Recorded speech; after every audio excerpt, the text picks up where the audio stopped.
Avez-vous déjà remarqué comment de petites choses peuvent affecter notre humeur de manière disproportionnée? Un commentaire malveillant, un regard de travers ou même un imprévu insignifiant. Soudain, quelque chose de petit se transforme en un poids que nous portons pour le reste de la journée. Mais que se passerait-il si vous pouviez agir comme si rien ne vous dérangeait? Non pas comme quelqu'un qui ignore les problèmes, mais comme quelqu'un qui sait choisir ses batailles et protéger sa paix intérieure. Dans la philosophie stoïcienne, il existe une idée puissante. Ce n'est pas ce qui t'arrive qui compte, mais la façon dont tu réagis à ce qui t'arrive. Être inébranlable est un entraînement quotidien, une compétence que nous pouvons cultiver. Il ne s'agit pas de ne pas ressentir, mais de ne pas permettre à ce qui est hors de votre contrôle de voler votre énergie et votre clarté mentale. Agir comme si rien ne vous dérangeait est une pratique de force intérieure, un art qui différencie les forts des faibles. Imaginez comment serait votre vie si vous pouviez affronter n'importe quelle situation avec calme et sagesse. Les critiques deviendraient un murmure, les contrariétés de simples vents légers. C'est un changement de mentalité, un choix conscient de ne pas permettre à l'extérieur d'affecter votre sérénité. Ce n'est pas facile, mais ce n'est pas impossible non plus. C'est un chemin qui commence par de petits pas et de petites décisions. Dans cette vidéo, je vais partager avec vous 9 façons pratiques d'agir comme si rien ne vous dérangeait. Chacune d'elles est fondée sur la sagesse stoïcienne et peut transformer votre façon de vivre. Avant de commencer, laissez ici en commentaire la phrase du jour et d'affirmation. Rien ne me dérangera. Cela renforce votre intention. N'oubliez pas de liker cette vidéo, de vous abonner à la chaîne et d'activer les notifications pour ne pas rater des contenus qui font vraiment la différence. Maintenant, passons à la vidéo. Numéro 1. Créer le bouclier de la sérénité. La sérénité n'est pas quelque chose que l'on trouve par hasard. C'est quelque chose que l'on construit, brique après brique, comme un bouclier invisible qui nous protège contre les assauts du monde extérieur. La première étape pour créer ce bouclier est de reconnaître que vous avez le pouvoir de décider de ce qui entre dans votre esprit et dans votre cœur. Les paroles, les attitudes et les situations extérieures n'ont d'impact que celui que vous leur permettez d'avoir. Pensez-y. Comment serait votre vie si rien ne pouvait pénétrer ce bouclier? Si les attaques verbales et les provocations glissaient sur vous comme la pluie sur un toit imperméable? Ce bouclier commence par l'autoconscience. Imaginez un moment où quelqu'un a essayé de vous provoquer ou de vous blesser émotionnellement. Comment avez-vous réagi? Avez-vous ressenti de la colère? Vous êtes-vous défendu? Ou avez-vous gardé cela en vous pendant des heures, voire des jours? Ces réactions sont normales, mais elles montrent aussi à quel point nous laissons les autres avoir du pouvoir sur nous. Créer le bouclier de la sérénité signifie ne donner ce pouvoir à personne. Cela signifie choisir délibérément que rien venant de l'extérieur ne puisse pénétrer votre paix intérieure. L'une des pratiques fondamentales pour renforcer ce bouclier est le silence conscient. Quand quelqu'un essaie de vous irriter, la réaction impulsive est de répondre sur le même ton. Mais le silence peut être votre meilleure réponse, non pas parce que vous vous rendez, mais parce que vous exercez votre maîtrise de soi. Le silence est un signe de force, pas de faiblesse. Il montre que vous êtes le maître de vos émotions et non leur esclave. Une autre façon de renforcer ce bouclier est de réévaluer les événements. Demandez-vous, est-ce que cela compte vraiment? Bien souvent, nous restons bloqués sur des problèmes qui, à l'échelle de la vie, sont insignifiants. Un retard dans la circulation, une critique de quelqu'un qui nous connaît à peine, ou même une petite erreur que nous avons commise. Cela vaut-il la peine de laisser cela ronger notre paix? Lorsque vous vous demandez si quelque chose a vraiment de l'importance, vous voyez que la plupart des désagréments du quotidien ne méritent pas votre attention. Visualiser ce bouclier est également un outil puissant. Fermez les yeux et imaginez une barrière autour de vous, faite de quelque chose de solide et d'incassable comme l'acier ou le diamant. Chaque fois que quelqu'un tente de vous atteindre par des mots ou des attitudes négatives, ces énergies se heurtent simplement à ce bouclier et se dissipent. Cet exercice mental peut sembler simple, mais avec le temps, il conditionne votre esprit à répondre aux adversités de manière plus sereine. Rappelez-vous que créer le bouclier de la sérénité ne signifie pas devenir insensible. Vous continuerez à éprouver des émotions et à ressentir les difficultés de la vie. Mais ce qui change, c'est l'impact que ces événements ont sur vous. Quand votre bouclier est solide, vous vous rendez compte que vous n'avez pas besoin de réagir à tout. Toutes les batailles ne méritent pas d'être livrées, et toutes les provocations ne méritent pas une réponse. Une autre pratique importante est de choisir soigneusement où vous posez votre attention. Notre esprit a une capacité de concentration limitée, et si vous gaspillez votre énergie sur des choses négatives, il vous en reste moins pour ce qui compte réellement. Concentrez-vous sur des pensées constructives, sur des personnes qui vous élèvent et sur des actions qui vous rapprochent de vos objectifs. Cette focalisation positive renforce encore votre bouclier car elle vous aide à ignorer ce qui ne mérite pas de place dans votre vie. Souvenez-vous que créer le bouclier de la sérénité est un processus continu comme l'entretien d'un jardin. Il faut l'arroser, enlever les mauvaises herbes et le protéger contre les nuisibles. Parfois, vous échouerez, vous réagirez impulsivement ou laisserez quelque chose vous affecter plus que nécessaire. C'est normal. L'important est de constater ces défaillances et de revenir sur le chemin en renforçant un peu plus le bouclier chaque jour. En pratiquant cela, vous verrez un changement significatif dans votre vie. Les situations qui auparavant vous mettaient hors de vous deviendront insignifiantes. Vous commencerez à vivre avec plus de calme, de concentration et de clarté. Le bouclier de la sérénité n'est pas seulement un outil pour faire face au monde extérieur, c'est un rappel constant que la force vient de l'intérieur. Et lorsque vous maîtrisez cela, vous devenez vraiment inébranlable. Numéro 2. Devenez imperturbable. Imaginez un rocher solide au milieu d'une tempête. Le vent souffle, la pluie frappe avec force, mais il reste immobile. C'est ainsi que fonctionne l'imperturbabilité. Être ferme et résistant au cœur du chaos, sans se laisser ébranler par les vagues d'émotions et d'événements extérieurs. Cela ne signifie pas que vous ne ressentez rien, mais que vous apprenez à ne pas vous perdre dans la tourmente. La question qui se pose alors est « Comment développer cette qualité ?» Bien souvent, nous sommes comme des feuilles au vent, réagissant automatiquement à chaque parole dure, critique ou contrariété. Cette vulnérabilité provient d'un esprit qui se fixe sur l'extérieur, en quête de validation ou dans la peur de tout inconfort. Pourtant, la véritable force réside dans le fait de devenir inébranlable face à ce qui échappe à notre contrôle. Pour cela, il faut un profond travail intérieur, un redéploiement de l'attention sur ce qui compte vraiment, votre propre perception et vos choix. Rien n'est plus libérateur que de comprendre que personne ne peut vous atteindre sans votre permission. Quand vous comprenez que ce que les gens disent ou font ne définit pas qui vous êtes, vous reprenez le pouvoir en main. Pourquoi accorder tant d'importance à une opinion passagère ou à un moment de frustration? Cultiver l'imperturbabilité, c'est se rappeler que votre paix intérieure ne dépend pas du monde extérieur, mais de la façon dont vous choisissez d'y réagir. Une pratique essentielle pour y parvenir est la séparation entre ce qui est interne et ce qui est externe. L'externe, ce sont les choses qui se produisent autour de vous, le trafic, l'attitude des autres, le mauvais temps. L'interne, c'est votre façon d'y répondre. Chaque fois que quelque chose tente de vous faire perdre votre tranquillité, demandez-vous « Cela est-il sous mon contrôle ?» Si la réponse est non, laissez tomber. Ne gaspillez pas votre énergie dans des batailles impossibles à gagner. Une autre façon de renforcer cette qualité est de devenir l'observateur de vos propres pensées. Quand quelque chose vous dérange, ne vous impliquez pas immédiatement. Faites une pause et observez. Votre esprit réagit vite, mais souvent cette réaction est exagérée ou inutile. En observant vos pensées comme un spectateur, vous gagnez en clarté et réduisez l'intensité de l'émotion négative. En outre, pratiquez l'acceptation active. La vie est imprévisible, pleine de hauts et de bas, et y résister ne fait qu'augmenter la souffrance. Accepter n'est pas la même chose qu'être d'accord ou se résigner. C'est reconnaître que certaines choses sont comme elles sont, et que lutter contre elles, c'est gaspiller votre énergie. En acceptant, vous vous libérez. Parfois, la clé de l'imperturbabilité se trouve dans la simplicité. Réduisez le brouhaha dans votre vie. Beaucoup de choses qui nous dérangent proviennent d'attentes irréalistes, d'un excès d'informations et de préoccupations inutiles.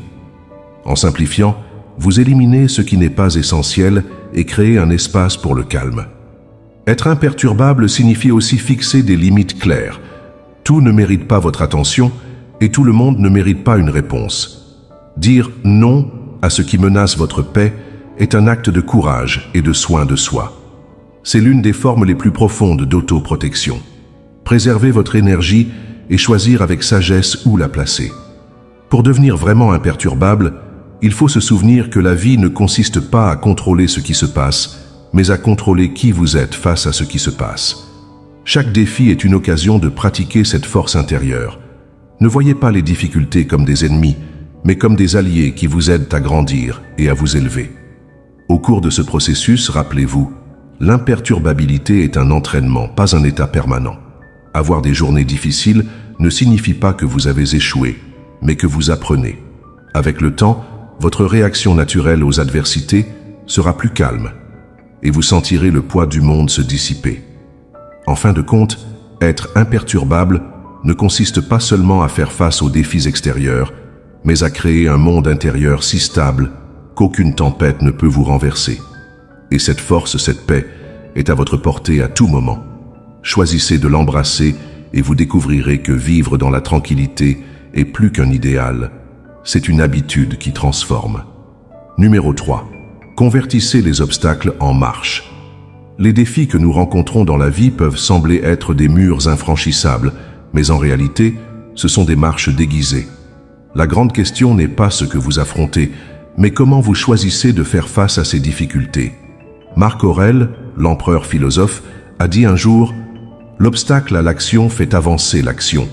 Ce qui se dresse sur le chemin devient le chemin. » Cette phrase saisit l'essence du stoïcisme. Les obstacles n'existent pas pour freiner votre progression, mais pour la révéler. Bien souvent, nous nous laissons dominer par la frustration lorsqu'un imprévu survient. Un rejet, un échec ou une critique semblent trop lourds à surmonter. Cependant, si vous changez de perspective, vous verrez que ces expériences sont des outils précieux pour votre croissance. Elles vous enseignent la résilience, l'humilité et la force. Chaque difficulté porte en elle la graine d'une leçon qui, si elle est cultivée, peut transformer votre vision de la vie. Au lieu de résister aux adversités, essayez de les comprendre. Demandez-vous, que puis-je apprendre de cela? Comment puis-je utiliser cela pour devenir une meilleure version de moi-même? Cette mentalité d'apprentissage transforme ce qui semblait être un poids en un tremplin vers quelque chose de plus grand. Il ne s'agit pas d'ignorer la douleur ou de faire semblant que tout va bien, mais d'accepter ce qui s'est passé et de s'en servir comme d'une occasion d'avancer. Les plus grands obstacles sont souvent ceux qui nous forcent à quitter notre zone de confort. Lorsque vous faites face à l'inconnu ou à ce qui semble impossible, vous vous mettez au défi de grandir. Imaginez un escalier escarpé. Chaque marche présente une difficulté, mais plus vous montez, plus votre vue s'élargit. Les difficultés ne vous rabaissent pas, elles vous invitent à atteindre un palier plus élevé. Pour convertir les obstacles en marche, pratiquez l'art de réinterpréter les situations. Ne voyez pas les problèmes comme des punitions ou de la malchance, voyez-les plutôt comme un test. Chaque défi est l'occasion de vous prouver à vous-même que vous êtes plus fort que vous ne l'imaginiez. C'est comme forger une épée dans le feu. La chaleur et les coups la rendent plus résistante. Ainsi, votre âme se fortifie sous l'effet des difficultés. Il est également important de se rappeler que les adversités peuvent révéler des compétences et des forces dont vous ignoriez l'existence. Combien de fois avez-vous été contraint de trouver une solution créative ou de vous surpasser en période de crise? Ces moments-là révèlent ce dont vous êtes vraiment capable. Ce qui paraît impossible aujourd'hui ne sera qu'une histoire de réussite supplémentaire demain. Les stoïciens nous enseignent à accueillir les adversités avec gratitude. Cela semble paradoxal, mais lorsque vous remerciez pour les défis, vous changez complètement votre relation avec eux. Au lieu de vous sentir victime, vous devenez le protagoniste de votre parcours. Après tout, comment pourriez-vous devenir plus sage, plus fort ou plus résilient si vous n'étiez jamais mis à l'épreuve? De plus, la manière dont vous réagissez aux obstacles est observée par ceux qui vous entourent. Votre attitude peut inspirer les autres à voir eux aussi les difficultés sous un autre angle. Quand vous agissez avec calme et détermination au milieu du chaos, vous offrez un exemple vivant de force intérieure. Vous devenez quelqu'un qui non seulement surmonte les défis, mais les transforme en quelque chose de significatif. Convertissez chaque faux pas en apprentissage. Réfléchissez aux situations difficiles que vous avez déjà affrontées et demandez-vous « Qu'est-ce que cela m'a enseigné ? Comment cela m'a-t-il amélioré ?» Cette pratique de l'autoréflexion constante est essentielle pour quiconque veut grandir. Les obstacles que vous surmontez aujourd'hui sont les marches qui vous élèveront demain. La vie ne cessera jamais de vous proposer des défis, mais vous pouvez choisir comment vous allez y faire face. Transformer les obstacles en marche n'est pas qu'une philosophie. C'est une pratique quotidienne qui renforce l'esprit, le cœur et l'âme. Et lorsque vous adoptez cet état d'esprit, vous découvrez que rien ne peut vraiment vous arrêter. Vous ne faites pas que progresser, vous vous élevez. Numéro 4.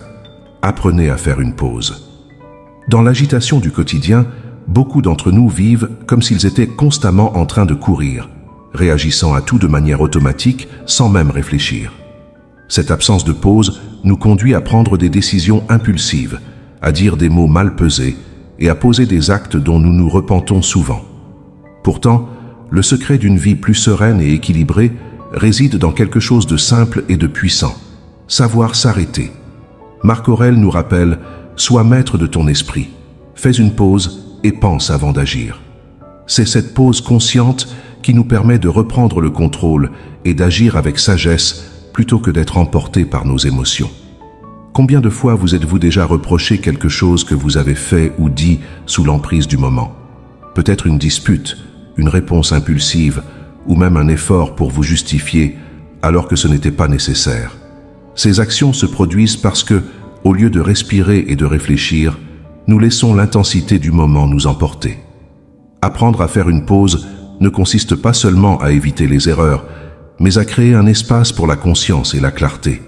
C'est dans cet intervalle que réside le véritable pouvoir de choisir la meilleure réponse. La pause n'a pas besoin d'être longue. Elle peut être aussi brève que quelques secondes, mais ces secondes font toute la différence. Lorsque vous sentez la colère monter, interrompez son élan. Inspirez profondément et comptez jusqu'à 5. Cet acte simple ralentit votre esprit et vous donne le temps d'évaluer la situation avec calme. Ce qui semblait urgent ou irritant perd de son intensité lorsque vous laissez la place à la réflexion avant d'agir.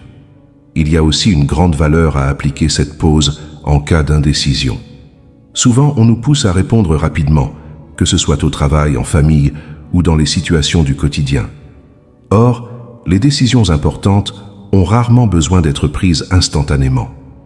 Adoptez l'habitude de dire « j'ai besoin d'un moment pour réfléchir ». Cette pratique n'est pas un signe de faiblesse, mais d'autoconscience. Elle montre que vous accordez de la valeur à vos choix et que vous n'agissez pas par simple impulsion. La pause est aussi une opportunité d'observer vos pensées et vos émotions. Demandez-vous, pourquoi est-ce que je ressens cela? Quelle est la vraie cause de cette réaction?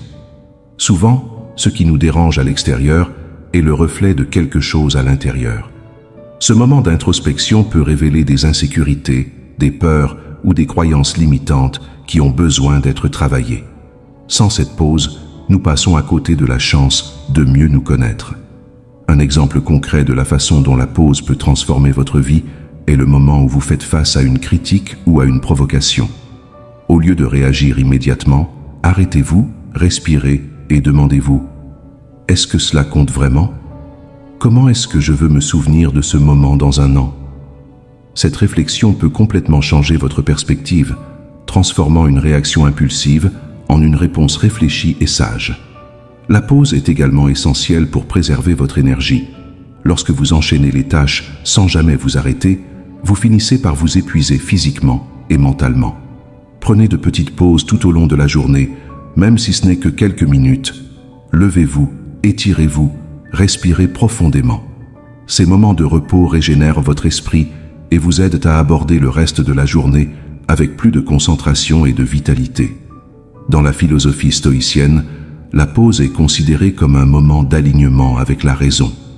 Épictète disait « D'abord, dis-toi à toi-même ce que tu veux être.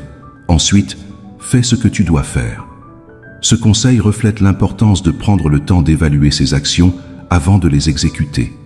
Lorsque vous intégrez cette pratique, vos choix deviennent plus intentionnels et alignés sur vos valeurs. Apprendre à faire une pause est en réalité un acte de courage. C'est résister à la pression d'agir vite, à la peur de paraître faible ou indécis. C'est se souvenir que vous êtes le seul responsable de vos actions et que chaque pause est une opportunité d'exercer ce pouvoir. La vie n'est pas une course permanente, c'est un chemin que l'on doit parcourir en conscience. Chaque pause que vous faites est une chance d'ajuster votre direction, de réaffirmer votre sérénité et d'agir avec sagesse.